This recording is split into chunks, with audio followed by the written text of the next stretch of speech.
The following program contains harsh language, not suitable for younger audiences. Discretion is advised. I think I've suffered enough with this chess. Nah, some stuff I talked about at the end of the last episode. I gotta bring the listeners up to speed. I'm ready for Pitfall action. It's alive! It's alive! It's alive! It's alive! InTariVisions. Atari, the fun is back. It's the closest thing to the real thing. Because your vision is our vision. No other video game stacks up to Atari. Atari left me Just Ferg, if you can hear me. Ferg, if you can hear me. Is there anyone at all? Okay, there we go. I don't know why it Hello. reverts the speaker to the microphone for some Is there a reason. little Fergie out there? Just Ferg, if you can hear me. Is there any Ferg at home? There's two of us, actually. All right. This is like a podcast or something. Yeah. Yeah, it's amazing. How are you guys doing? Yeah, I could be doing better. Why? Oh, me and my charger. Oh, yeah. You're having trouble with it. Yeah. Well, just a headlight. Anyway. Oh, the headlight. Okay, where is the... Okay, there's the dock. There's the Oh, yeah. dock. I guess I better open it. Okay, this is what episode? I always forget this. I'm looking up here. Ferg, I asked Willie to let me do a bit of a chess update. Oh, okay. and he's doing that. He's moaning. I said, hey, we talked about some stuff at the end of the last episode. The listeners want to know. I'm leaving them hanging. I'm down. All right. Created a monster. Ha ha ha. Ooh, Willie's a jackalope today. I see the jackalope. The anonymous jackalope. The jackalope. Jackassalope. All right, so we ready to go? I am ready. I think we might be. All right, here we go. Good for that chess update. Yeah.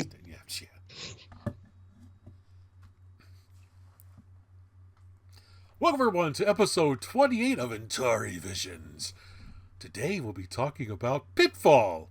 Finally. As always, I'm joined by Crocodile Fergie from the Atari 2600 Game by Game podcast, Hello. and Jungle Juice Rick Reynolds Hello. I am here too. from the Holiday Special podcast and Televisionaries. And then there's I- me. We're missing Yes. Paul, unfortunately. Oh, yeah. But anyway, so before we start talking about Pitfall, I hate. Oh my gosh, I don't want to talk about Say it. this. Say it, again. Willie. You know you want to say it. Dude, the first piece of feedback I got was this. So that tells you right there. But anyway, no, we did get some legitimate feedback I saw in the episode.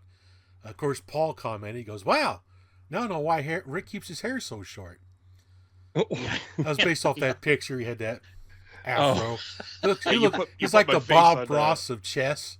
Yeah. That's Pandolfini. Yeah, you put my That's a face on happy little Pandolfini's pawn. head. Go over here to a happy little bishop. Let's see, we had one from Jeff Fulton over there. He goes, yes, I listened to the whole thing, and it was great. I don't know about you a chess player, but this was really cool. All right. I think I heard from someone, it's like, well, Rick seems to know a lot about that chess thing. Well, Nathaniel Wilson's commented, this episode caused me to go buy a VideoMaster Star Chess console. Oh, excellent. Which that is kind of cool, actually. Yeah. I've looked at him more than once. I've never pulled the trigger, but I've looked at him. Of course, one of your fellow Intellivisionary knights, Christian, laughs and said, Rick Reynolds' chess obsession knows no bounds. That is very true. Mm-hmm. And Darren Hannon replied to that, I don't even like chess. He makes me want to get a merit badge. Excellent. Sign him up. Sign him up for the class. Pretty funny stuff. So, get it out of your system, Rick, so we can continue. All right. See, what Willie's not saying is I asked, can I give a couple updates on the chess front? Because we talked about some things. So when we talked, I had talked about Kaliko's Chess Challenger. Yes. I know everybody's dying to know. I did, in fact, get the complete in box. I talked to the guys. Oh, shoot. Who I Toby. should have written down names. Yeah, thank you. I got Toby to send me the box and the manual. So that is now complete in box. So that's great.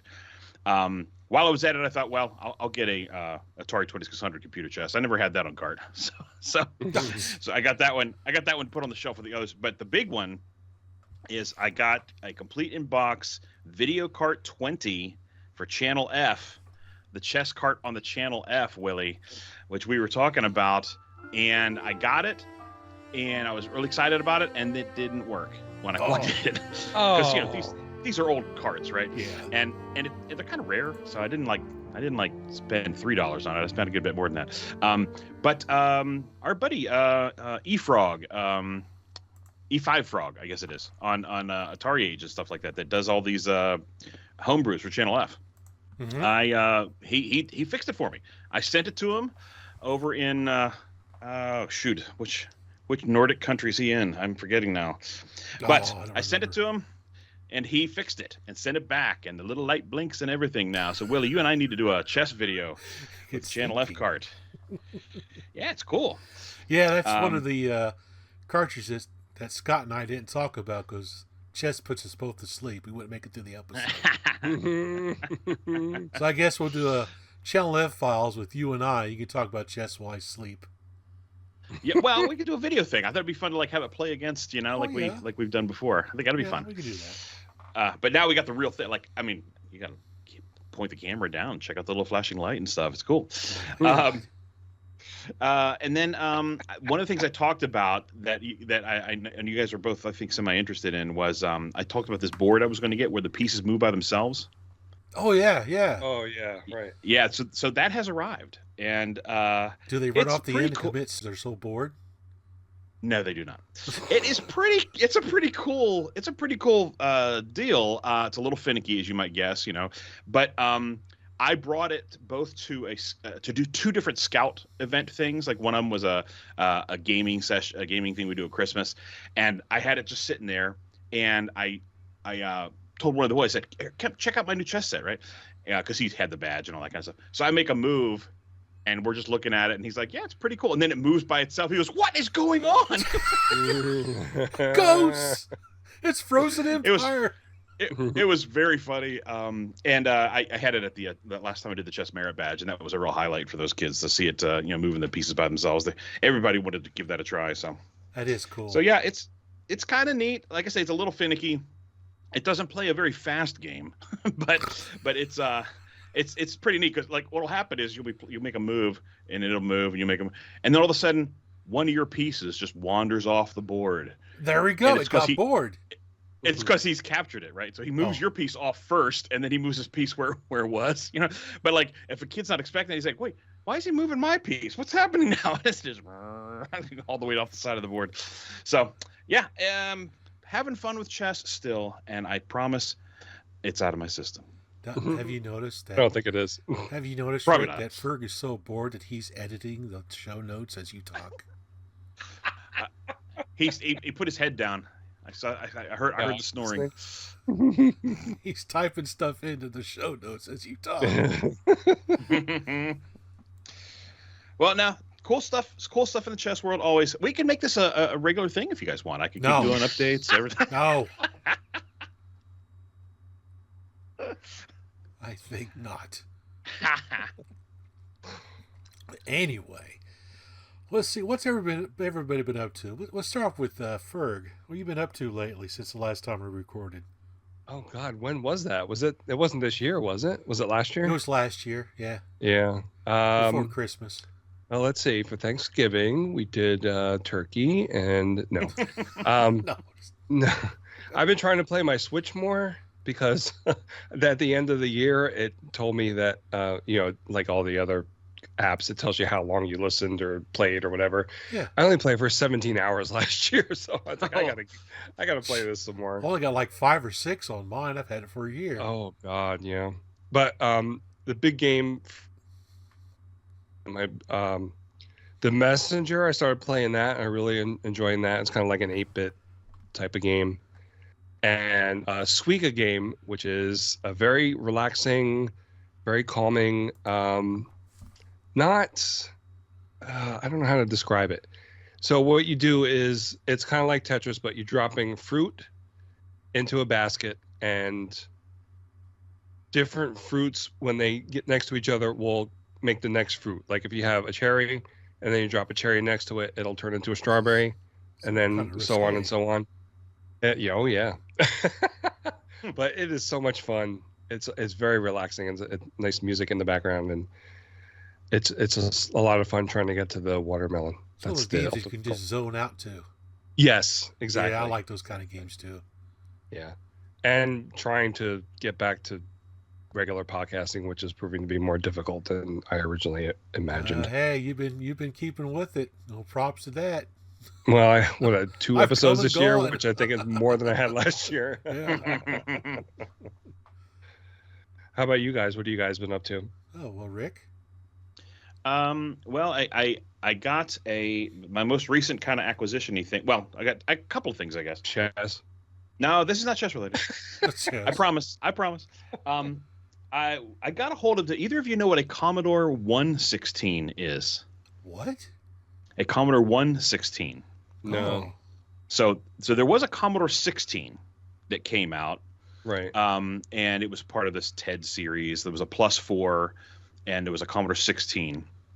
But they made this really tiny. It was supposed to compete with like the Sinclair machines. Okay. They made so Commodore's wanted to have like a really low end one. So the 116, it only came out in Europe, and it's hard to find. It's kind of a rare collectible Commodore thingy. I mean, you could find them, but they're pricey, right?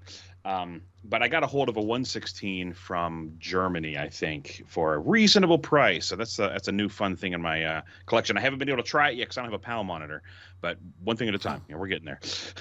But it's an 8-bit Commodore computer that didn't sell well. Yeah, I've even heard of it. It's very tiny. It's kind of neat. But what I got very recently is an Evercade. Oh yeah. I have not I had not dove in.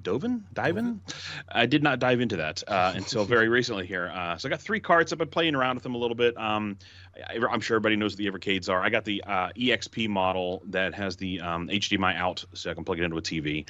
And probably just gonna play around with game systems or game collections, whatever on that look fun. I got the Sydney Hunter pack that has the Sydney Hunter games on it, but it also comes with a newish game newish. It's just being put out to like ColecoVision and some of the others. Jester. Have you seen ads for Jester? Yes.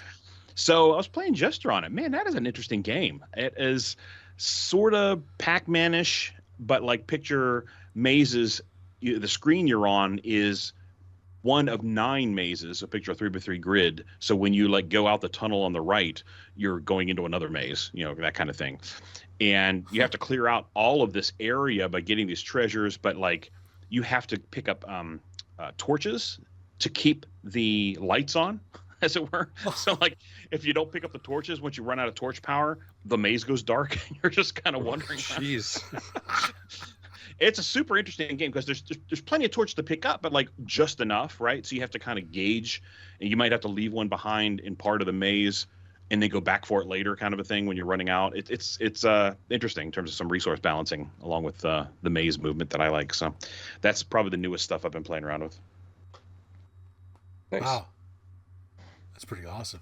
I saw that one's out for the Coleco and the Phoenix, right? So yep. So that's it's being ported to some other systems too, but it was neat to see that on that Evercade collection. Yeah, I've looked at those Evercades, but like I said, I've only played my Switch for 7 hours portable. So. Oh yeah. Oh, that's what I meant to say. I told my 15-year-old. I said, hey, I got an Evercade. I said, do you know what an Evercade is? He goes, no, I never heard of it. I said, it's like a Switch for an old man. So. It's like, hey, my PS Vita's been sitting on the shelf for like 2 years now. Uh-huh. Just don't play a lot of that stuff anymore. What about you, Willie? Well, I got a really cool surprise in the mail from Tony from Electric Adventures. He sent me a ColecoVision game that has 3 arcade translations on it: Stun Cycle, Lunar Rescue, and Depth Charge. Yeah, I saw their video on that. Yeah, a lot of fun to play. I picked that one up too, Willie. Yeah? Yeah, I can't wait. I'm going to give that some fun too. That's a good one. Yeah, he sent me a complete in box version. It's funny, it arrived on my birthday. Cool. It was pretty funny. So did you do that on purpose? Pretty cool. Other than that, I play a little bit on my PS4. I'm into. There's this game. It's called Power Washer. Oh, my son plays that. And you just wash stuff. I'll wash the UFO. And right now I'm washing this big temple. It's like, it's just something you put on, just kind of let your mind wander, and I'll spray this little king guy around the field. I told Cameron, I said, if you like cleaning stuff, yeah, there's stuff I could get you doing out here. Like, but other than that, I'm playing a lot of Sniper Elite on my PS4. I love World War II games. Oh, is that what that is? Yeah, it's a World War Is it like game. a stealth game, I guess? Is the sniper? Or? Yeah. You play a sniper, yeah. There's like Ferg and I got five real in the quiet. series What was right that? now. What was that? I said Ferg and I got real quiet. What's that game now? What? No. Sniper Elite. Yes, what?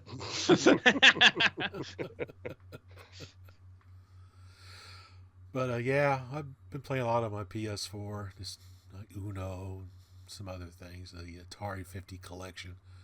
Been playing a I lot love of that that. collection so much. Yeah, I'm looking forward to whatever comes out. I hope to God it's the M Network prototypes because they've only been seen the one time at CGE. I think when Keith Robinson brought them, but Yep. I'm so curious to see what Dungeons and Dragons looks like on the 2600. Yes. Oh, yes. yeah. Yeah, I'm looking forward to seeing the update when they come out with it. Yeah, because it doesn't sound like they're putting Intellivision games on there. No. I hope they do a separate Intellivision 50 for that because they deserve it. That would be Yeah, that'd kind be of cool. nice. Yeah. Yeah. Cool. That would be kind of cool to have that. I mean, there's a lot of history already online, so, Oh, yeah. and I'm sure the guys will talk about it. Oh, yeah. Be interesting to see how they would do it. Yeah. Of course, it'd be kind of nice to play Tron Deadly Disc with dual joysticking. We'll stick with a coupler or something, maybe. I don't know. Ooh. Could be cool. Yeah. Yeah. Anyway. Oh, yeah, that reminds me, we saw that news article about Atari buying a television IP. Oh yeah. So that means Ferg is your boss now. Oh man, I had no idea that was going to happen. All right, Ferg. I make sure I'm on the mailing list for whatever company memos are going out. I need to be sure. Reynolds' research department has been sacked. Now, if they would Yeah, only buy the Coleco IP, we'd have InTariVisions for real. I can't imagine they're not trying at this point. That'd be so funny. Yeah. I took a picture of myself wearing an Atari shirt and posted it to one of my Intellivision groups and said, "Hey, check out my new Intellivision shirt." They were less than thrilled. Yeah. Well, I bet. Like the live long and prosper with a picture of Darth Vader or something. Yeah, exactly. This is Pitfall, the smash hit video game by Activision that everybody wants for the Atari video computer system, with scorpions, tar pits, and rolling logs, with underground passages and cobra rattlers, with swamps, hungry crocodiles, and lots more. Don't miss Pitfall, the smash hit that everybody wants. Get it before they're all gone. Pitfall, designed by David Crane. Don't miss it. Just last night, I was lost in the jungle with Pitfall Harry, surrounded by giant scorpions and man-eating crocodiles. Well, Harry and I just grabbed the van, swung through the trees, and over the tar pits and found the jungle treasure. It was really neat. If you haven't met Pitfall Harry, you're missing the year's most incredible video game adventure. Pitfall for the Atari 2600 and Intellivision. Since I met Pitfall Harry, no other man will do. Pitfall, designed by David Crane for Activision. Gold! Silver! Quick, the Atari! This is Pitfall from Activision for your Atari video computer system. Not just the most exciting jungle adventure ever, but a treasure hunt so long and dangerously real, it could almost be a plot to send you mad. So beware the pitfalls. Ah! Pitfall, I presume. Pitfall from Activision. Are you ready yet? It's Harry! I found the way to the gold. Pitfall by Activision? Quick, to the Atari video computer system! Here, show us. First, climb down the underground passage. Leap over scorpions. Swing over the swamp crocodile. There. The gold. Did I mention the tar pits? Pitfall, a jungle adventure game designed by David Crane from Activision. Well, let's go ahead and talk about Pitfall. Yeah. I was doing some research on this game, and I was going through YouTube, and I saw there was a bunch of different commercials, like from Jack Black, and right. There's an Australian commercial I really get a kick out of. Oh, There's I don't think I saw that one. Yeah, it's kind of cool. Yeah, they really hyped this one up. Yes. I remember this game came out in 1982. Mm-hmm. I don't remember how I got it, but I know I got it not too long after we started school in September. I don't remember how I got it. But anyway, played living daylights out of that game. Yep. Loved it to death. But anyway, what'd you start us off, Ferg? All right. So Pitfall is an Activision game by David Crane, first released for the Atari 2600 in August of 82. So David Crane said he came up with a Running Man animation, and he built the game around it. In the game, you are a Pitfall Harry. You're running through 2 levels of jungle, and you're trying to retrieve all the treasures that are scattered about the jungle. You have a time limit of 20 minutes to complete the treasure hunt, but you also have 3 lives. It was originally going to be 1 life, but everybody in the company tried to persuade him to make it 3, and he eventually did. You can lose a life if you fall into a pit of tar, quicksand, or a swamp. I didn't realize it was a swamp. It just looks like a blue water. Or if you collide with an enemy, which enemies are snakes, scorpions, campfires, of course, or crocodiles, but that's only when their mouths are open. When you lose a life, the next Pitfall Harry drops down from the trees on the left side of the screen. You start with 2,000 points, and you can lose points if you fall into the shaft below without using the ladder, or if you run into a log. And we call that the log fart and the 2600. Yes. Pitfall Harry can move left or right, and he can climb up and down the ladders to the shaft below the jungle. And he can also jump over obstacles or jump onto a swinging vine unless you're playing the ColecoVision version. To get off the vine in the 2600 and Coleco versions, you pull down on the joystick. But on the InTariVision version, you have to push the other button to do this. Yes. There are 255 total screens in Pitfall. It doesn't scroll. It just goes from screen to screen like Legend of Zelda. There are 32 treasures, and they are money bags, gold and silver bars, and diamond rings. You have to take shortcuts in the shaft in order to complete the game in 20 minutes. In the Pitfall world, each screen when you're in the shaft equals 3 surface screens. I think that's right. I think it's 3. Yep, it's 3. Yep. Okay. Pitfall was a huge success, eventually selling over 4 million copies on a 2600. Jeez. It was #1 on the Billboard video game charts for a long time, not the whole time like David Crane says, and it was on the chart for its entire existence, which I think was 2 years. I can't remember now. I meant to look that up and I forgot. Sorry. It was released on the InTariVision in November of 1982, and on the ColecoVision in February 84, and Atari 5200 in March of 84. It inspired a Saturday morning cartoon. It was on Saturday Supercade. It's called Pitfall Harry, I believe. And some of the elements of the cartoon inspired some of the elements in David Crane's Pitfall 2 in 1984. I think the theme song and Rhonda and Quick Claw were in the cartoon. Yep. That wasn't a David Crane thing. There are many more sequels on various systems and computers, and they were released up to 2004. So it's been 20 years since we got a new Pitfall game. Wow. In 2012, David Crane attempted a Kickstarter to fund a similar game to Pitfall. Surprisingly, it didn't make its goal. I really thought it was going to when I first heard about that. There are elements. Yeah, I do too. I don't think I couldn't afford to donate at the time, though. That's the only problem. Maybe that's why. There are elements of... It's your fault. Yeah, it's all my fault. Just that one more donation we would have had. It was Ferg. So, David, it's Ferg's fault. It is. I'm sorry, David. I want to email. There are elements of, of Pitfall in David Crane's Circus Convoy, which is an Atari 2600 released by Audacity Games in 2021, which is a great game. Have you guys played Circus Convoy? Yes. Yeah, No, it's really good. I haven't played it. I'm waiting for that one with the train, Gold Rush, whatever it is. Oh yeah, yeah. That was actually announced before. Circus Convoy was. I don't know what's going on there. And then they released John Van Ryzen's Alien Abduction a couple weeks ago. I want the train one.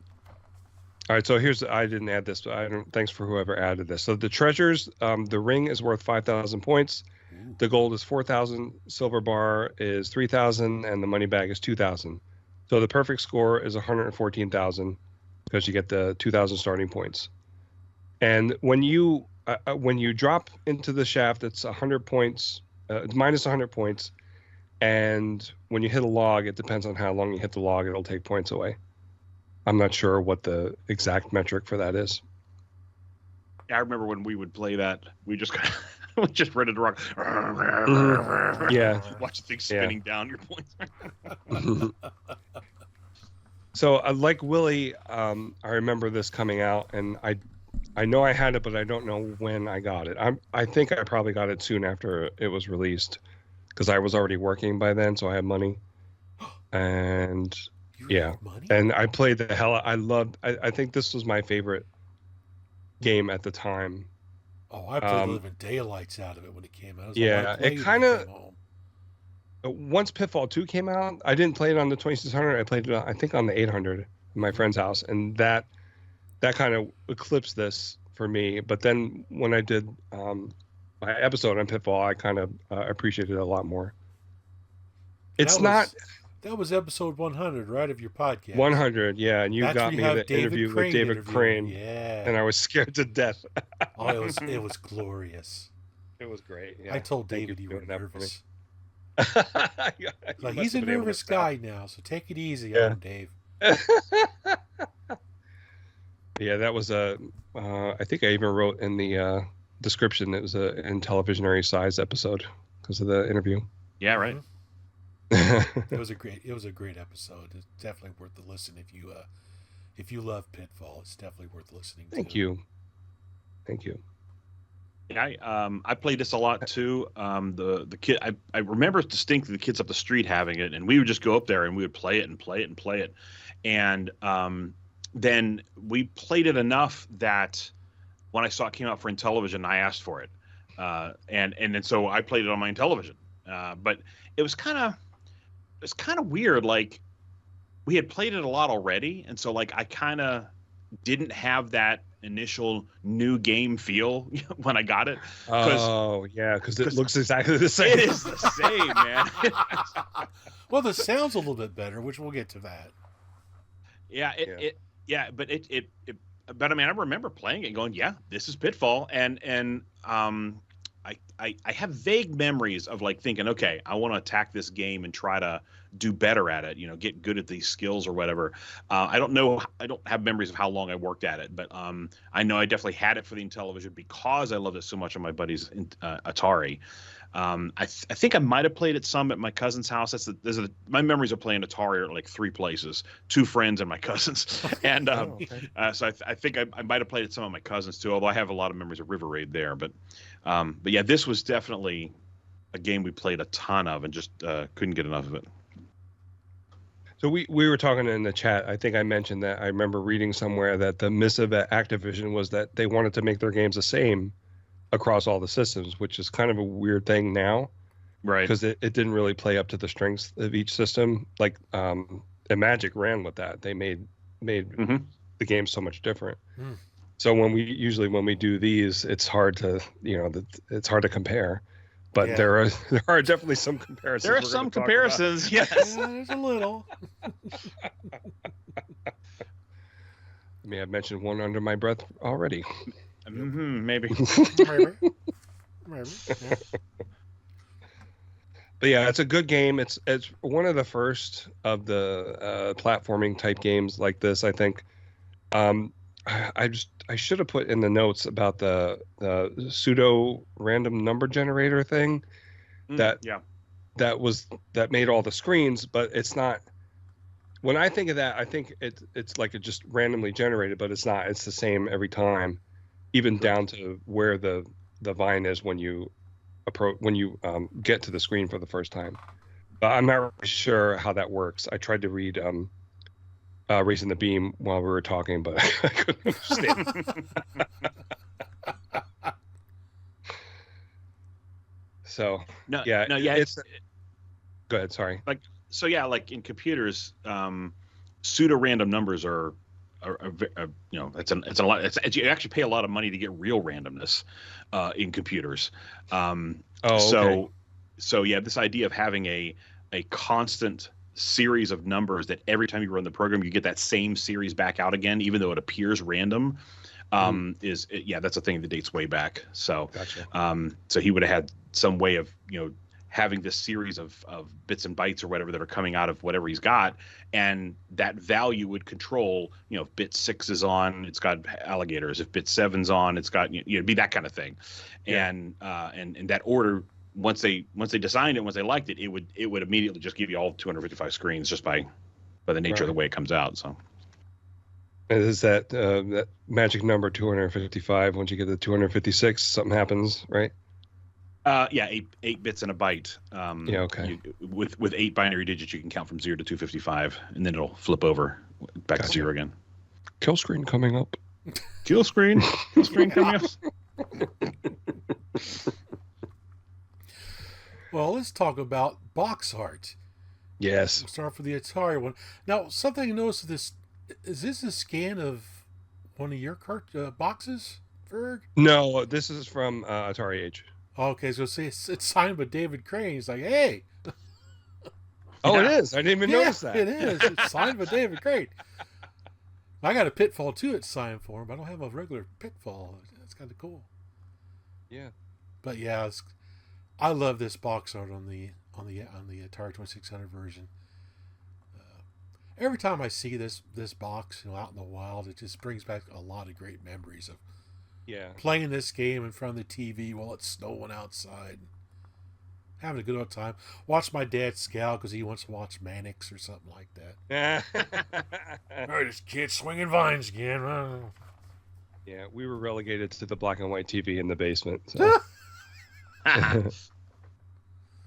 Yeah, it's great art. I like very Activision cartoony art of this era of Activision with the rainbow trail as he's swinging and stuff. All the different elements. It's almost a surreal look at what's happening in the game. Maybe surreal is not the right word, but cartoony, fanciful version of what's going on in the game, and it's really cool. It makes you want to play it. I like looking at it. But unlike you guys, since I didn't have Atari, I would always go to my friend's house, and they just had the cart out. So this box art is like, oh yeah, it looks like Activision box art. It's not like this thing for me, right? Because I never have the experience of opening it and pulling it out on the snowy day like Willie's talking about. But the cart looks very familiar. Yeah. I didn't realize that the cart is kind of like exactly a representation of that. Yeah. Of the almost exactly of the cartoon on the front.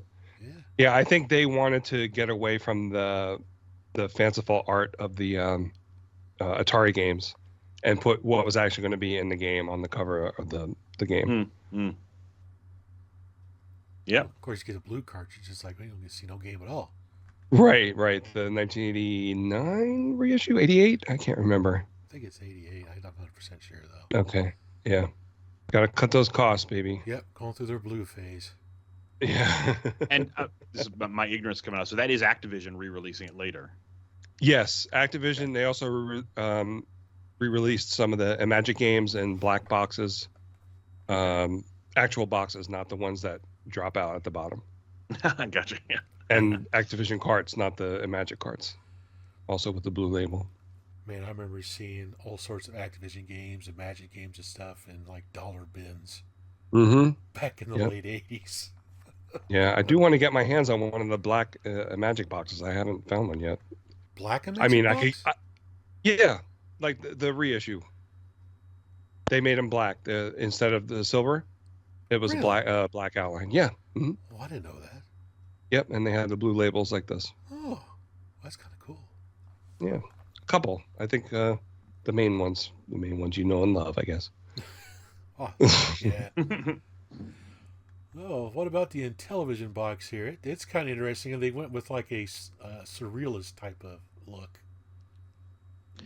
Or more realism. More real, yeah. Yeah.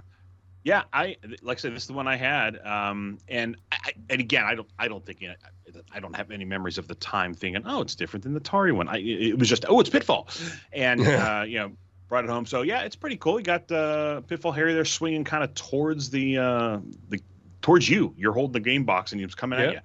And a snake and an alligator on the vine, the trees in the background, a little bit of I guess that's the quicksand behind him in the blue. But he's carrying a bag full of the gold bars. He's got his stuff with him, which is interesting because you don't think about that in the game. Like, oh, is he getting loaded down with all this stuff? It's gonna be hard to get out of here. But yeah, I this had the the slide out style, and I always liked the Activision boxes because they had these like little flaps that would hold the manual centered in that slide out box, slide out platformy kind of thing, and I always felt like that was really cool. So yeah, I like that. I don't know which one I like better. The original Pitfall for the 2600, that art is it feels very of this era, if that makes sense. Like it's of the whereas this is going for the more realism. I don't know. It doesn't seem as of that era. It seems like it could be almost any era. It's more like Indiana Jones. It's kind of like the influence on the game. Yeah. It maybe is trying to evoke that more than like you say, the original one was more like here's what's in the game. This one's more like, don't you want to be Indiana Jones and play this game? So I like it, yeah. Yeah, I like the overlay they included with it. Jump, release fine. Yeah, because you definitely need that overlay. Yeah. Another one of these games on the television where the overlay is just a fun little piece of art that we never bothered putting into the controller. Nope. What's the point? But have art on the face, unlike the regular InTariVision. Right. Activision had these shells. Yeah, Activision had these shells that let you put that full sticker on there, and a lot of the homebrews today, they've made their own shells of this style because it's such a cool and attractive style. Yeah, and when you plug these games in, you cannot see the labels except on the ColecoVision, right? And it's upside down. Or no, it isn't. They make the labels upside down so you can see it, right? But you can't see it on the Atari because it's facing away from you. Yeah, I mean this one. More than half the cartridge is embedded in the system. Yeah. Right? So you're only seeing his feet. Yeah. Right? Yeah.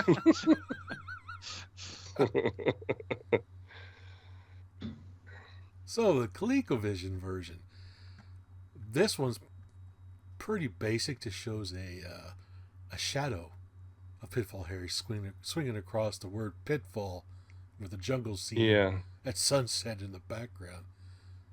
Not this as is definitely as inspired by the other artwork. I like this one quite a bit. It's kind of mediocre. It's almost minimalistic a little bit, right? Yeah, like it's, yeah. And it seems like I don't know if this came first or the Pitfall 2 box came first, but the Pitfall 2 box is very similar to this. Yes, it is. Of course, on the back it has a bunch of quotes from different people and magazines, which is kind of. I like. Yeah. I like the quote. Pitfall is an outstanding creation. It didn't say Pitfall on the ColecoVision is an outstanding creation. Well, there's a reason for that. Many reasons. It's on the back of the Coleco box. Pitfall for the Atari 2600 stunned the critics.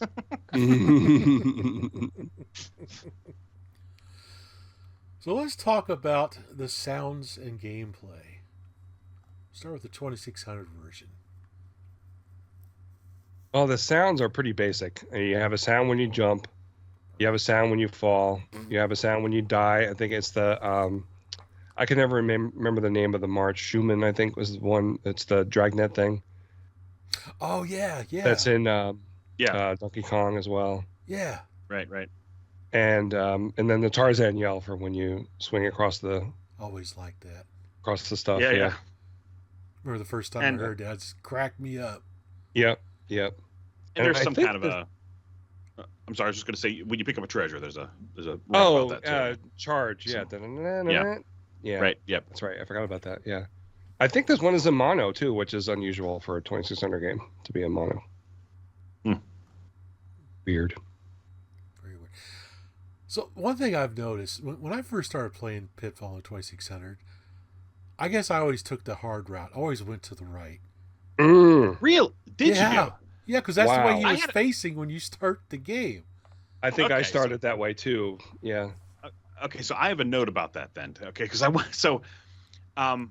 so of course I'm playing it with friends who have started playing it already, right? Like I didn't get it Christmas morning, but whatever, right? So I go over to my friend's house after, I don't know, have they had it a week? I don't remember, of course, but they've been playing it by the time I get there.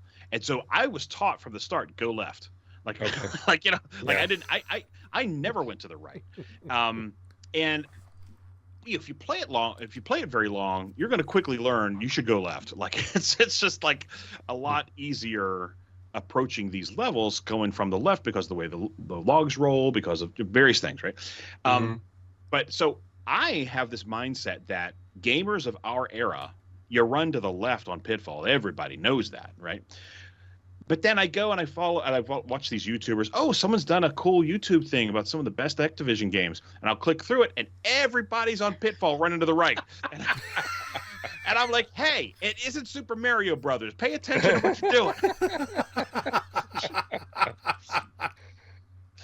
So, yeah, if you scan YouTube and you know, these young whippersnappers that didn't grow up with this game, and I'm always like, why are you going right? You're just making it so much harder on yourself. Okay, so Willie, you went to the right. Yes, because that's the way he was facing. We dropped out. Yeah, I did start out that way. Yeah. How long did you do that? Did you ever switch to running left? It was quite a while. Okay, but you did. Yeah, I did. Eventually, I did. Okay. Yeah. Okay. Because Ferg, you were saying in the thing, like I can't follow this. I'm not going to follow this pattern here because it makes me go to the right too much or something. Yeah. Like I'm not going to the right, dummies. Yeah. But I don't know. Treasures. my old man gamer inside of me was watching these YouTubers going, come on, guys, you guys need to run to the left. All right. Anyway, I'm sorry. That was just a thing I had down. Like, I never ran to the right. I'm not sure I thought you could run to the right. I think it says in the manual, one of the if I'm not mistaken, one of the tips is that if you run to the left and you die, then you'll go past you'll go past the obstacle because you'll be set off on the left side, so you don't have to go past it again. Yep. Yeah. I remember the manual. That's when I saw it. Going left. And when you're Go ahead. Sorry. I was just saying. I think I remember one of my friends telling me that exact same thing. Run to the left because if you get killed by the alligators, you'll be already past it. Right. And if there's a log rolling right in your tail, it's never going to hit you unless you stop. Yep. You're the same speed. Yep. Yep. Okay. I just had to talk about that left-right thing because it's good. And it's a lot easier to jump onto the crocodiles' heads when their mouths are open because. Yes. If you're coming from the right side, then you're going to jump right in their mouth. Yeah, coming from the right, you'll land on their head. If you come from the left, running rightward, you'll jump right in their mouth. Yeah. Yeah. Yeah. Yeah, I always hated going over the crocodiles. That made me a nervous wreck every time. Yeah, I remember being really nervous about that too, and I remember them showing me, no, you got to stand on his head just right there, that little bit there. You got to stand right there. And, trying to make sure you're in the right spot. And this and that. I'm sure it took me many games before I could even do that. Yeah, for sure. I'm pretty sure I remember a feeling of exhalation when I got through the first time. Hey, I made it across the. I mean, and when you're first playing it, you're like, oh, it's an alligator screen. I'm going to die here. I'm going to lose one of my lives here. But eventually got better at it and stuff. And then.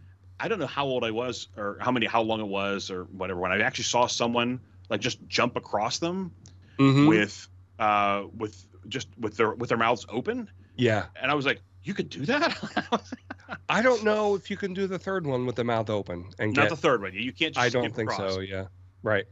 If you come from the left and jump onto the closed mouth, and then get to his head, and you're running to the right, you could just keep going because you'll go head, and right off. Right. Yeah. But if you're coming from right to left, like you normally would, almost certainly you're not going to get across them fast enough. They're going to get their mouths open at some point. You'll have to wait. Yeah, I think I was playing it again, and like the first 4 or 5 times you get the alligators, if you run up to them, you have to jump and wait. But I think the 5th or 6th time, you could just jump right across. You don't have to wait. The way the mouths open and close, the timing of it, you just go right across, and it's such a good feeling. and I mean, this is something I had later, but like just as kind of overall thoughts. But like, if you ever want to get all 32 treasures, you've got to master getting across those crocodile heads. Yes. Like that is just, if you're nervous about the crocodile heads, if you have to wait for them to open and close each time, you hit too many crocodile screens, you'll waste too much time. You won't get all 32 in 20 minutes. Yeah. So have you guys gotten all 32? No. On any version? I have not done it. I was hoping to try it today, and I couldn't get it. I have fed many crocodiles. The big fat crocodiles in your game. Yes. When we compare scores, when we compare scores and stuff, we can talk about how far we got. But mine's gonna be easy. But yeah, damn crocodiles and that scorpion, the little bastard down the tunnel. Oh, that scorpion is tough. Yeah. Yeah, you gotta. You got that timing's got to be right with the scorpion. That's for sure. Yes, absolutely. I remember again, early playing this at my friend's house and trying to go over the scorpion and just really, and then the first time when he turns around, you're like, what? Yeah. when you're jumping over him, thinking, I'm never going to master this. Yeah, I remember that being difficult. Oh, I wanted to say real quick that for prototypes, Activision does not have a lot of work in progress prototypes out there, but Pitfall is one of them. And I don't know if you guys played it or not, but it's got 3 variations on it. One of them, I think 1 or 2 of them only have 1 life. And I think there's another one with 3 lives that is 25 minutes or 15 minutes. I can't remember exactly. Oh, wow. But if seek it out because it's really cool. There's a little color differences and stuff. It's really neat. I like it quite a bit. Well, my favorite version to play is the ROM hack I did that you don't die. Oh wow! You could probably. So I completed that game.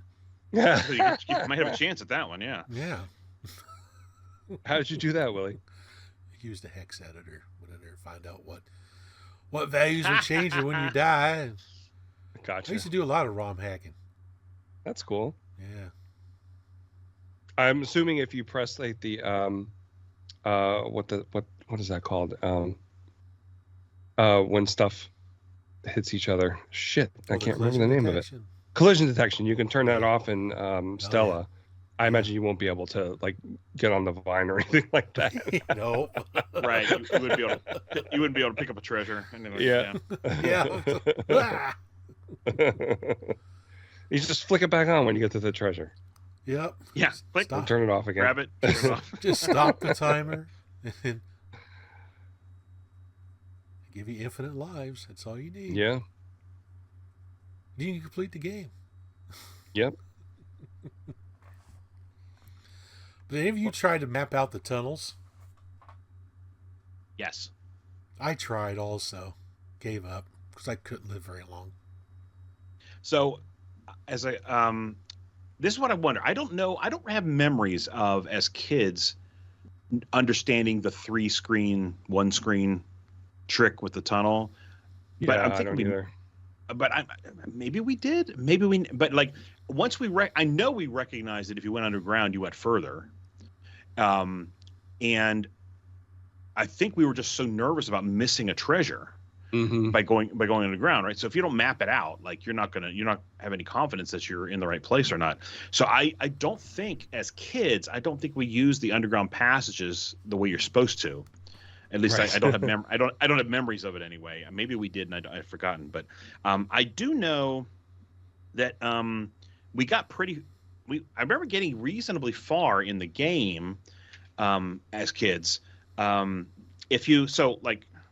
If you look at a map of Pitfall, so there are maps you can find. Yeah. Online, and they are they give every screen a number, and so screen 1, screen 2, and the number to the right. Mm-hmm. So, and since we're running to the left, we go screen 1, then 255, 254. Right? If I'm going to use that nomenclature. And I know I wrote it down. I know we got at least somewhere down to screens 190. Because I remember distinctly, there's a series of screens between 190 and 200 where you get 4 treasures, like one after the other, like treasure, treasure, non-treasure, treasure, non-treasure, treasure, non-treasure. Yeah. And I remember us getting that far, going, "Holy cow! Like, there's treasures like every other screen through here. What's going on?"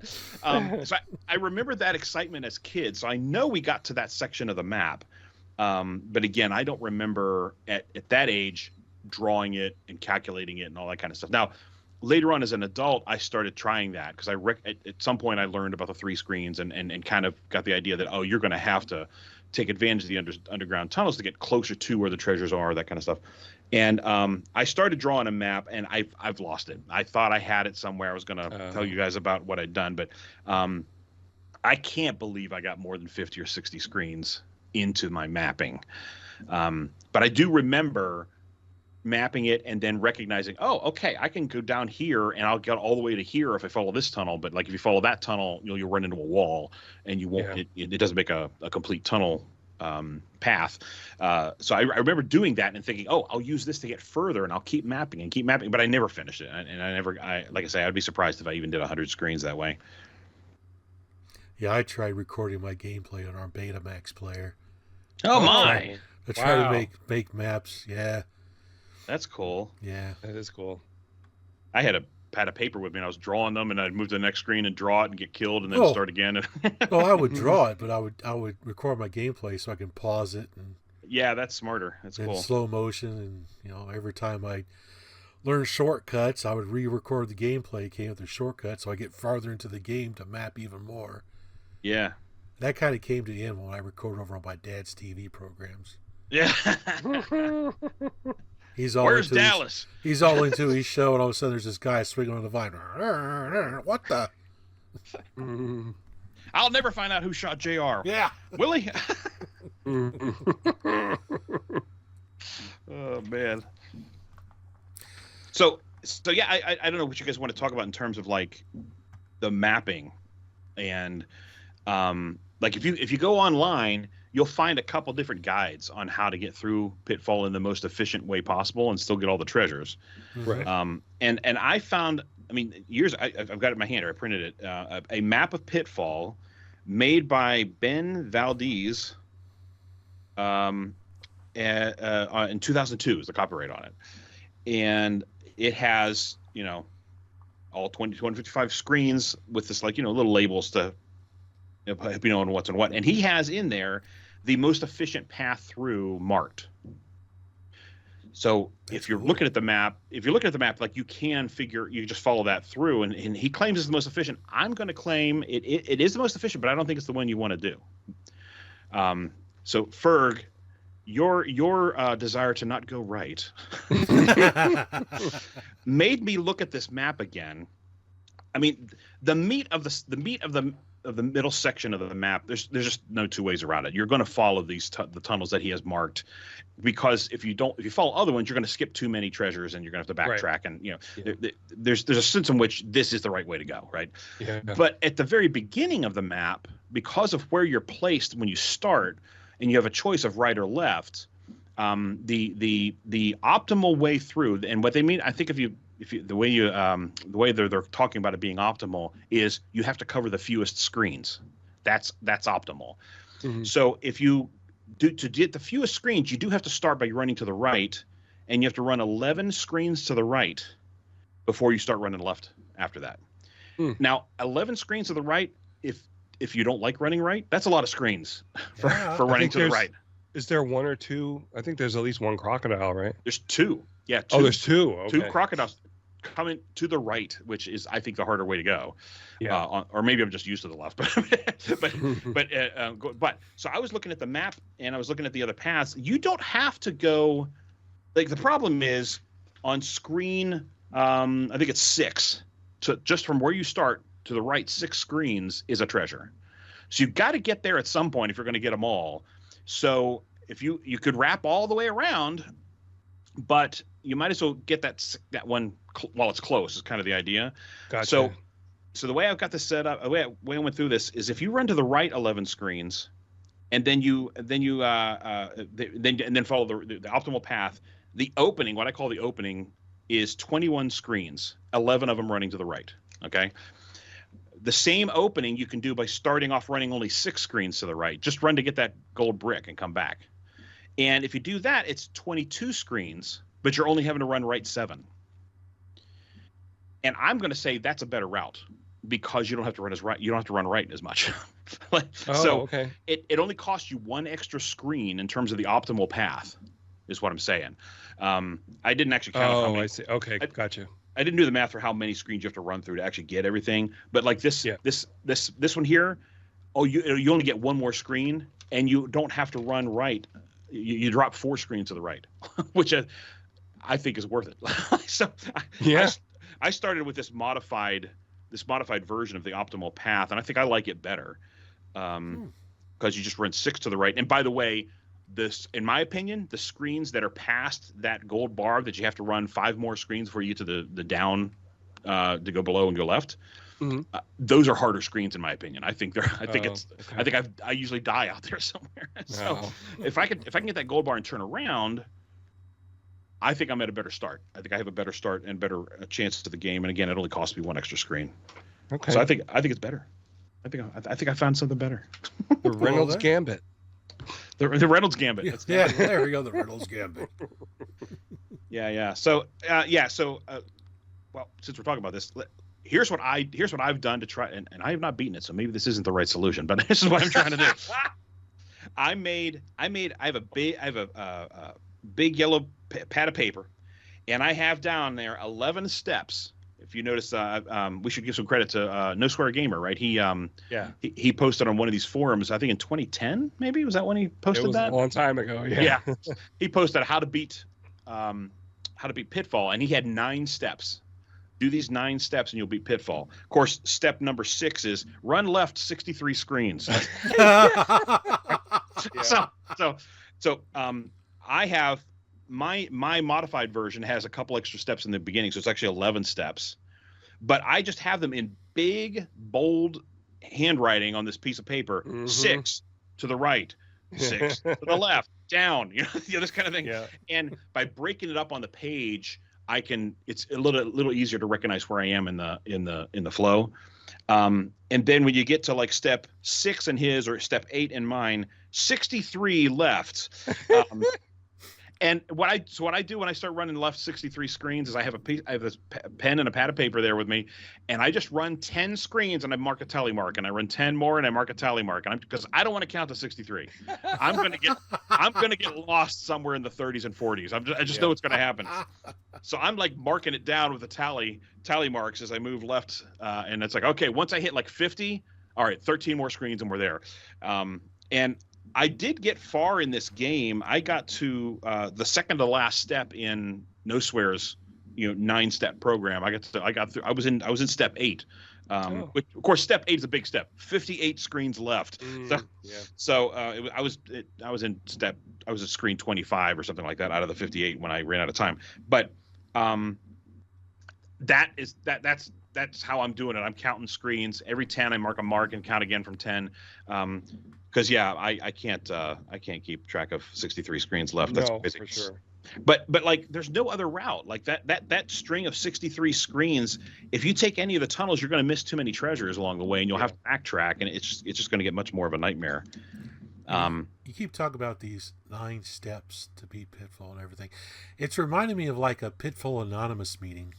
Yeah. I'm still on step 4. Hi, I'm Willie. I can't beat Pitfall. Have you done the 9 steps? I'm trying to do the 9. I keep falling off the wagon. Now, Willie, step 5. Straight into the crocodile's mouth. You're gonna. He's falling off the log, and he's falling off the log. Yes. No, but like, yeah. So like, that's what I've done is I've given myself like a little guide sheet to get me through. I still haven't done it. I've not been able to get through the end.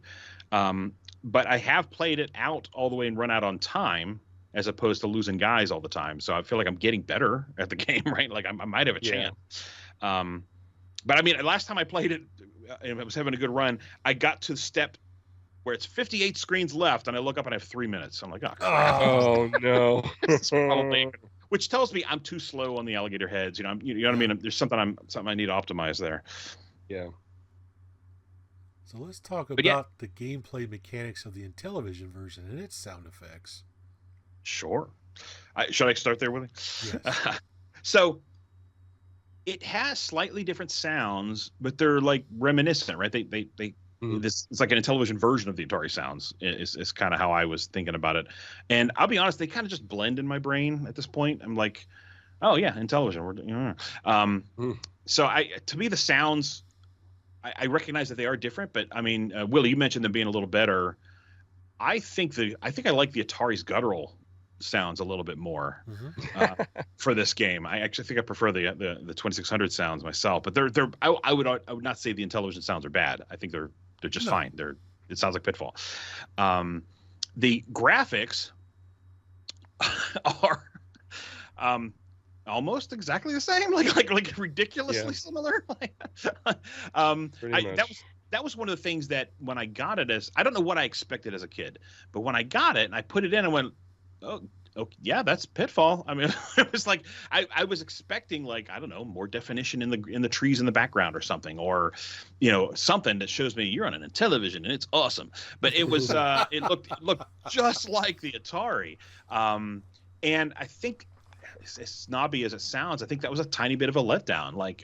This, I wanted it to look a little bit better, but it's the same game. I mean, it is. I'm convinced. Well, maybe I'm not the super duper player that I ought to be, but like the timing feels just about identical. Like your jump times and your jump timing and your to catch the vine and all the kinds of. I don't notice any difference when I'm playing it, other than what controller I have in my hand or whatever. Now, Ferg, I know you do not like pressing a button to let go of the vine. It was very. It made me very anxious because I had to kind of adjust the controller in my hand to hit that button. And then go back, and sometimes I would not hit the jump button when I was supposed to because I was hitting the side of the controller instead. Okay. But yeah, I got used to it. Yeah, see, like for an Intellivision gamer, that's not even a thing, right? We're very used to how that feels. And I think for someone who played a lot of Intellivision, that felt actually more natural to me than wanting to hit down on the disc, to let go of the vine. So. And honestly, at this point, and in this point in like retro gaming history, whatever we are, you can get arcade controllers for all these old systems and stuff. So it's like you have a choice. You don't have to play with the Intellivision controller if you don't want to. Although, frankly, some of those adapters and stuff are hard to get now. but hey, I've got one. So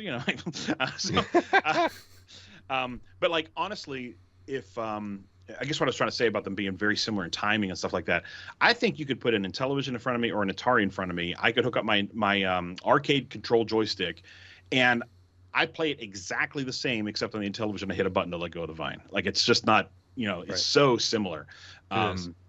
So in terms of gameplay there, Willie, it's pretty much a repeat of the Atari 2600, except you got to get used to that button.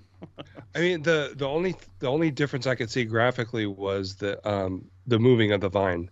The vine kind of stayed straight. It's almost like the vine, as it's angling across, is also sweeping horizontally across. As it moves. That's right. I would say it's almost like the vine is much longer, and the axis point is way up higher, but I don't think it's quite that. I think it's actually swinging and sliding. I mean that's the tile, the tiles that because of that, right? I would guess. I don't know about the programming technique there, but yeah. So you're right, though. I did notice that there's tiny differences in all the various things on the screen, of course, but not a lot. Yeah. Well, I don't think I was aware of this, but according to the Blue Sky Rangers page, David Crane did this version. Okay. I didn't think he did, but apparently, according to them, I guess they would know Right. that they didn't do it. So Yeah, so that would actually make sense, because if he's referencing, of course, his code for the Atari, whatever algorithm he's using for that swing, or whatever algorithm he's using for the timing of whatever, like he's probably trying to get that over into the InTariVision assembler, as close as he can. So that kind of makes sense. Too bad he didn't do the Coleco version. Too bad. Wait a minute. Now, the Coleco version is graphically enhanced. It looks pretty good. It's true. And it's true. It has a kick-ass intro screen. Very cool. I like that a lot. Yeah, and it's got a really cool intro screen. It's a really nice looking game. I just can't play it for shit. Yeah, who can? I had to recruit Tim from Tim's Tiny Arcade to make the video to use in the video version of this podcast, because I can't play it very long. 2 minutes, Willie's dead. Oh yeah, that's real good. It'll just be a loop of me falling in crocodiles' mouths all the time. Yeah, so I mean, the thing we're kind of hinting around here is the timing on the jumping, and mainly the jumping, I guess, is what's jumping on the vines. Yes, it's a very jumping heavy game. So the timing on the jumping is just very different than the Atari and InTariVision. And I don't know, maybe you could get used to it. It's just, it drove me crazy. I couldn't stand it. I played it today and I did figure it out. So I think I can do better now. I got further into it eventually. Well, you know how when the vine is coming towards you, when you first get on the screen, the vine's coming toward you, and in the Atari version, you just jump, you run and just jump, you don't stop. You have to stop for a split second and then jump, because in this game, you can miss the vine. I don't know how that's possible, because in the other games, if you jump when the vine is near you, you're gonna hit it. But in this one, nope, right in the drink. Yeah, it's kind of weird, because I felt like the collision detection with the vine was really bad. Like, it was hard to get the vine. I missed the vine a lot. Yeah. But like the reverse is true when it came to like the hazards and the logs and stuff. Like, I would jump over the log and I would hit it, or I would jump over the snake and I would hit it. It's like oh, it's super aggressive unless you're trying to get the vine. Then it's not so aggressive. It's like really tight. You gotta really get close to it. And when you're releasing the vine too on the Coleco version, you just go straight down, and the other two you kind of do like a little hop. Right. Yes. Yeah, yes. And that I don't know how many times I released right into the edge of the that swamp thing. And so I don't like the animation of the running guy. So he got that running animation for the Atari, right? And man, it is ported directly over the InTariVision. It looks the same. Yep. This guy looks like he's like it's supposed to be him bringing left arm out, right arm out, right? But it looks like it's just left arm and the right arm just going back and forth. It has this like almost jerky, weird movement. It doesn't look like he's running. It looks like he's stutter jumping or something. Yeah. And then he added those footfall sound effects. Oh, shut the fuck up with that. Yes. Sakes. It makes it sound like he's walking. Clop, clop, clop, clop, clop. That's not a running sound. No. And then when you switch the screen, it stutters just a little bit. It doesn't go. It's not uniform. It stops for a split second, and then it drives me fucking nuts. And I wrote that I thought the colors were a little strange. Like it's not. Well, quite... it's a ColecoVision game. Yeah, I was gonna say I put pastel ? Like it's not fully pastels, but I could see it trying to be more pastel-y. It's coming through, Yeah. See, I think the timing is particularly after you played the other two, like it's particularly bad for this show, right? So like I just played Atari, I just played InTariVision, I pulled in my ColecoVision, now I got to relearn the game. That was David Crane programming the Atari and the InTariVision version by himself, and then the manual for the ColecoVision, there's a group photo of like 37 fucking people that did this game. So, too many cooks, guys. I will say this: great opening screen, like Willie said. I like the swinging sound in the ColecoVision. It's got like multiple voices going on. It's almost ethereal sounding. That's true. Yeah, I thought that was pretty cool. I liked the look of the fires. and the rings particularly. I thought those looked really cool on the Coleco. The bars sucked. The bars were worse. The bars that looked garbage. terrible. They were like wireframes or something. Like, we forgot to fill those in. Sorry, guys. Yeah, what are you gonna do? And they're so flat and just ugh. Yeah. So, and I had never even booted up Pitfall and ColecoVision before this for this show, and it may never come up again. I just did not enjoy that game at all. I'm determined to do better. Because I like I said, with that split second waiting for the vine, I think that'll get me farther. Because it did today for sure. You know what? You and I have different priorities in life. I'm just gonna say. I want to get better at Atari and actually get all 32. Yeah, I don't really want to do that too. Yeah. I don't want to limp. I don't want to limp along with this ColecoVision thing. Come on. You want to get that patch, man? Come on, gotta get that patch. Also, when I was playing today, there seemed to be a lot of screens in a row with snakes on them, and I don't remember that being a thing in the Atari game. So I don't know if it's exactly the same. So I'd be curious to see. Oh yeah, it would be interesting if the map's different. Work. If the map's different. That's very different, right? Yeah. Now I mean, I'll the first one. Go ahead. The first screen, it works. If you go down the first screen, you go down the ladder and to the left. That works. That's right. But yeah, the other one, I don't know about the other ones. The map was correct at least until Phil's step number, what I say, 7 or something like that, where it's 63 screens, whatever that is. I got into Coleco? Yeah, I got into the 63 screens to the left stage playing ColecoVision, and I didn't make it. I died in there, but like the map was good at least to that point. Okay. So that's good. It might be accurate, but again, to be fair though, I'm barely looking at the hazards. It's just a thing to jump. Yeah. You know what I mean? When I'm trying to get through them all, it's like, oh, I don't know if it's a snake or a fire or what. I just keep going.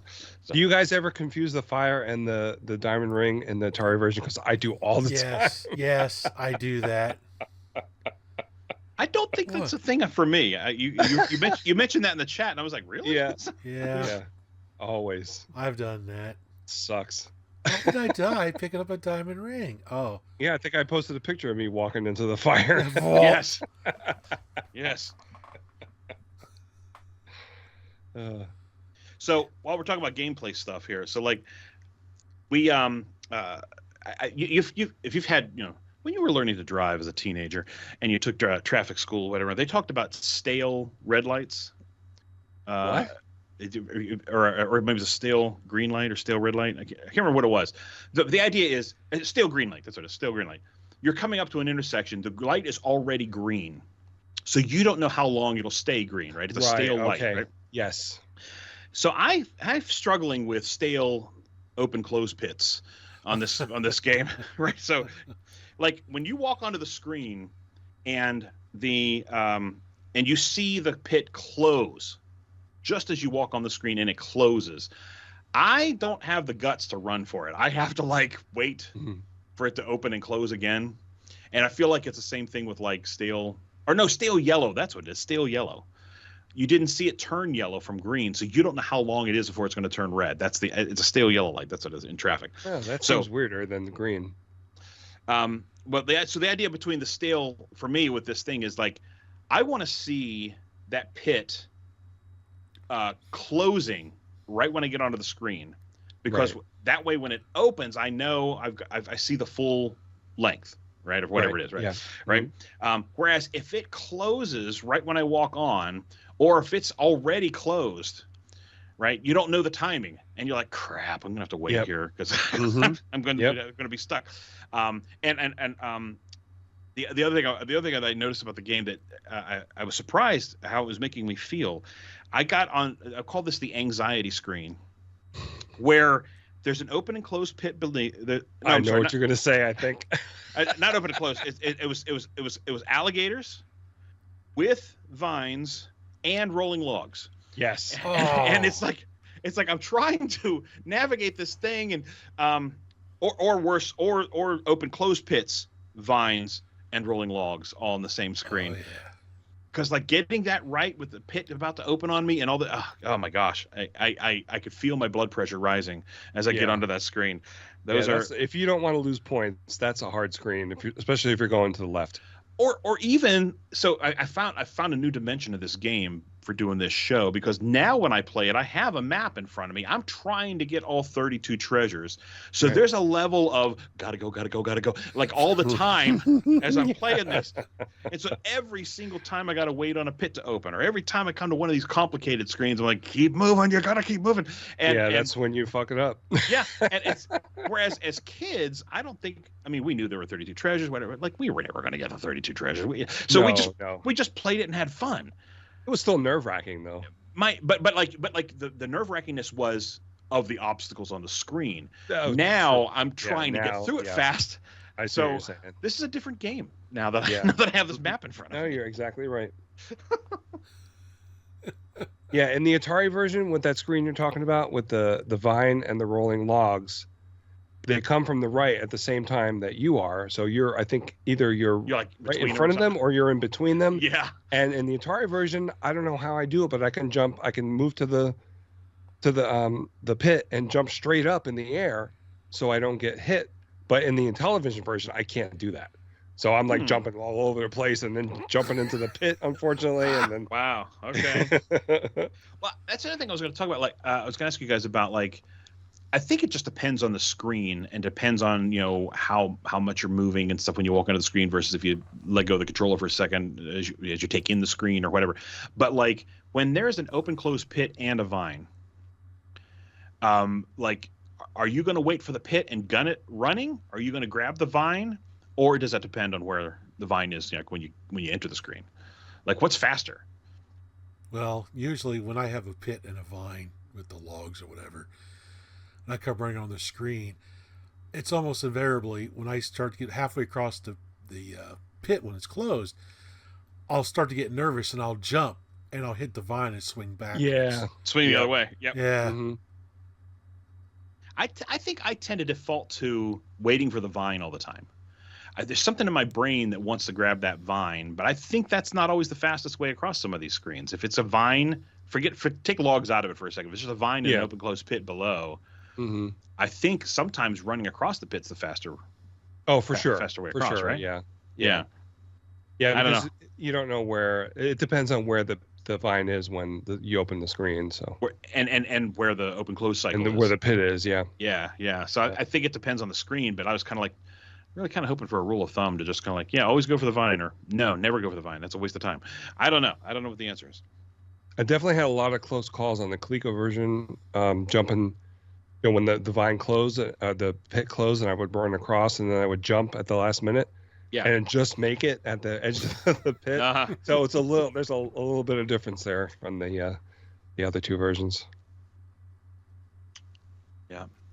So I don't know, like it's like I say, it's an interesting game. I think there's definitely, now that I have a map in my hands, I feel like there's more depth to this game than I understood as a kid. Yeah, for sure. As a kid, it was just fun to run and jump and do this. And let's get to another screen where we can run and jump and do the thing. And now, there's a whole different thing going on. Yeah. Sorry, Willie, go ahead. How many treasures did you get in the Atari version? Okay, let me get my score. Oh, God. I don't know how many I got, but I have my score. You scored higher than me, Ferg. I know that. Goddamn right I did. Yeah. What's up? I only got 10. So on the Atari, I got 25 treasures. Holy crap. Because I went back and looked at how far I got in the map, because I knew where I was in the sequence, of the steps, if you will, right? But yeah, my high score in Atari was 89,378. Mine was 97,696. And I had a minute 39 to go because I stepped in the fire like a dumbass. Well, I ran out of time, so you're definitely faster getting through it than I am at this stage. Yeah, I had the one I was using. What did I say? It was the BMC or something? BMC, yeah. Yeah, I was using that, and I wasn't counting screens. I was going by. He has all the treasures written down in order, so I was trying to go by that, but I fucked it up somewhere along the line, so I had to just barrel ahead. Yeah, I I was not That's okay. keeping track of scores. I was keeping track of how many treasures I found because I hit a lot of logs. I fall in a lot of holes. Yeah. I lose a lot of points. Yeah, well, that Atari was my best game for sure. Because I think I think the Atari and Intellivision, and I'm guessing even the Coleco, you can compare scores 1-to-1, right? Like it's all the same. I would imagine so. Yeah. Although I think does the guy run a little slower on the Coleco? I think he does, right? Or am I wrong about that? Well, I think relative to everything else. Well, that's what I kind of wondered was like, is it going to be? Maybe because you're hearing him run, it sounds different. It makes it feel like you're slower. I don't know. But yeah, I mean, to me, the experience in the Intellivision and the Atari is so identical that, like, you know, my score in the Intellivision at 81,237, I don't think it matters where I got that score. Like, which platform were you on? It doesn't matter. Ooh, I beat you on the Intellivision too. Did you? Oh wow! I got 89,000. Very good. How many treasures? Wow. I don't know. Yeah, I got 23 treasures on the Atari. That's why I'm on the Intellivision rather. That's why my score's a little lower there. I got 8 treasures. What should we do, Coleco? Oh God, I got 1 treasure. I got 9 treasures on ColecoVision. I got 32,451. See, that definitely tells you how much harder that game is, because you guys were getting a high treasure count on the Intellivision Atari version. You play the ColecoVision version, you get a lot less. I got 28,000. It's just the jumping on the vines for me. That's what kills me every time. Yeah, the timing is so different. I was fine with jumping over the alligators, but the vines are fucked. The vines, how they vex me. Yeah, for me, the timing was so different, and again, the sound effects just odd, like with the clop of his feet and stuff like that. It just kind of felt like a different game. That's like kind of like a Pitfall game. On the ColecoVision. It's Pitfall adjacent. Yeah, it's better than Super Pitfall on the NES. I'll give you that. Oh, I tried that one. I didn't like it at all. Too. Now, the one game I want to try is that one Rick did on the Odyssey 2, that Wildlife. Yes, that looks awesome. Yeah. So there's a game for the Odyssey 2 called Wildlife. It's a homebrew. I'm trying to see the date. 2014. 2014, really? Yeah. Wow. And it's very much playing off the same out of the same deck as Pitfall, let's say. But it is almost kind of like Pitfall and Pitfall 2 combined in some way. Like, you're not doing a lot of running and jumping. You spend the bulk of this game swimming. Yep. Oh. So you start off above ground with that split screen that looks like Pitfall, but the above ground area is only 3 screens wide. And then you kind of go down and you go into I think they call it the aquarium or something like that. It's a big, well, let's see here. I had the map. What is it? 1, 2, 3, 4 by. It's like 3 by maybe about 12 screens. 3 and a 3x4 grid, something like that. Yeah. And so picture in your mind the maze from like Adventure, where you're moving from screen to screen and you're inside the same contiguous maze the whole time. That's what's going on. Oh, okay. And so you're swimming around, and when you leave one edge, you connect to the next edge of the next screen, and so on. But what happens is there's these two clownfish that are always swimming across, and they are not constrained to the maze at all. They're very predictable. They just move horizontally. So you just have to avoid them as you're moving around through the maze. But they're on every screen. Wherever you go, they're there. So you just have to avoid them. And so the way the game is set up is there's 2 treasures, and one of them has the treasure, and the other one is death. So you basically the maze is symmetrical. So once you solve the maze, once you know how to get through the maze, it's just the mirror image if you're going to go to the other treasure chest. So you'll move through the whole thing, and you'll get to the treasure chest. And when you get to the treasure chest, you'll either hear an explosion sound, which kicks you back to the very beginning of the game again. Oh. Or you hear a bloop, and you've found the treasure, but the game's still going. So you have to work your way all the way back through.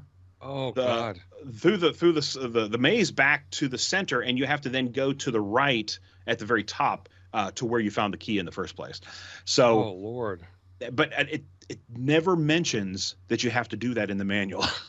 Oh no! So you get the you get the treasure, and you think, I did I win? But the counter's still ticking down. You know, you're like, I guess I don't think I won. Because this one, unlike a time limit, it has a score that just counts down the whole time. So the win, if you will, is just get through the whole thing quickly, and how much time there is left, that's your score. And just like Odyssey 2 games, you have one life. But jeez. But what happens is you either have one life or you have infinite lives, depending on how you want to look at it. Because like if you get nailed, it throws you right back to the beginning of the game, and your score's still counting down. Oh, okay. So it feels more like infinite lives, I guess, really. So yeah, it's if you know what you're doing, if you've memorized the maze and you get through it, and you're lucky and find the treasure on your first pass, you could probably finish this game in 7 or 8 minutes. Oh wow! Because it's not very big. But when I talk about swimming around in the maze, it's like the maze is like Berserk. You cannot touch a wall. Oh, so you have to be very exact as you're going through the maze. But I have played this game. Gosh, I've probably played this game a couple of dozen times. I pull it out almost every year on my Extra Life Day. It's just fun. I don't know what it is about it that keeps me coming back to it again and again. Well, that's typical for Odyssey 2 games. Yeah, I guess that is true. They're very simple but incredibly fun. Yeah. And like I said, I think it's the closest thing to a Pitfall, that you'll find on Odyssey 2. And I don't know how I came across it, but I've had it for a number of years, and yeah, it's one to pull out for sure. I like it a lot. That's cool. So, of the 3 versions we went over, which one is your favorite, Ferg? It will have to be the 2600 version, but I gained a new appreciation for the InTariVision one. How about you, Rick? I think I like the 2600 the best. Yeah. I really like the guttural. Maybe because I'm such an InTariVision gamer, the guttural sounds in the Atari are fun and new and interesting to me, right? As opposed to just, it sounds like that game.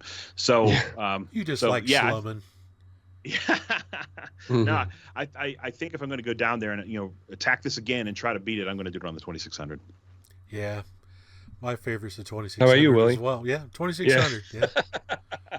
I mean, it was made for that system. For God's sakes. Oh yeah. Yeah, it's the thing for sure. Yeah, worst one, Coleco. Definitely. Oh yeah, it's so bad. So there's like I got like all these I got these sheets I got here with like all these markings, 11 right, 10 left. So next time I play this, man, I got the stuff ready to go. I'll be I might have a chance of beating this thing someday. Yay. So before I die, I got to do it at least once. Oh yeah. So that was Pitfall. All right. Another fun-filled episode. We miss you, Paul. Yeah. You miss Paul. Hopefully things are working out for you, bud. Yeah, for sure. So maybe by Christmas we'll have another episode. I was going to say, we have more than once gone to the sheet and said what's left, and I think the last time we were like, there's nothing left. There's nothing left. Football. Are you ready for some football? Football. Sports ball. The sports balls. No, thank you. No, thank you. That's even worse than chess for me. Well, it's definitely worse than chess for me. Yeah. By the way, I'm looking at our show notes page, or rather our lists page. I see the entry for Pitfall says maybe sometime in 2023. Parentheses 2024. Well, here we are. We did it. We finally did it. We did it, guys. Yay. Anyway, thanks for listening, everyone. The fun is back. Thanks. Closest thing to the real thing. Because your vision is our vision. No other video game stacks up to Atari. Atari left me rather flat. Sorry, Atari. I play on ColecoVision. Nobody's hotter than Atari this summer. The arcade quality game system, ColecoVision. Have you played Atari today? I have played Atari today. That's why I play InTariVision. Best game in town just got better. ColecoVision. I'll try almost anything. Why did you buy Atari? Why are you doing that? Why? Please don't do that again. InTariVision is so good, Coleco copied half their name. The Atari Video Computer System. More games, more fun. No other company offers you as many different video game cartridges as Atari. I played on ColecoVision. I played on ColecoVision. Mattel's M-Network and Imagine. We played them on ColecoVision. InTelevision from Mattel Electronics. In my opinion, if you try them both, there's only one conclusion you can come to. More games, more fun.